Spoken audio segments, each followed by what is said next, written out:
In our daily business, GoPaaS allows us to track our production in real time. We can build in quality processes, and we can do project planning, controlling and monitoring of our projects in real time. My name is Rainier Chessex.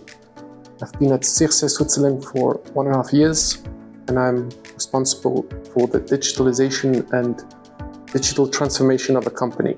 Our customers are any telecommunications provider in Switzerland. Currently, we work a lot with Swisscom.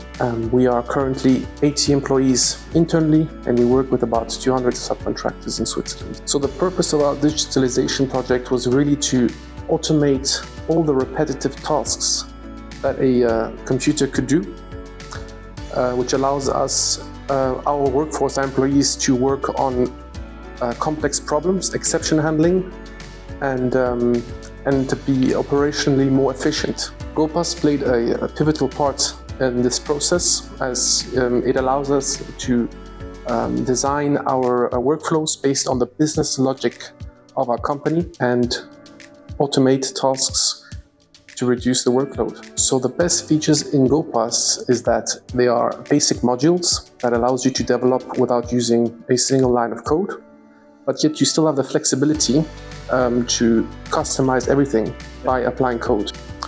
Can I describe GoPaaS in 3 words? I would say flexible, efficient, and fast.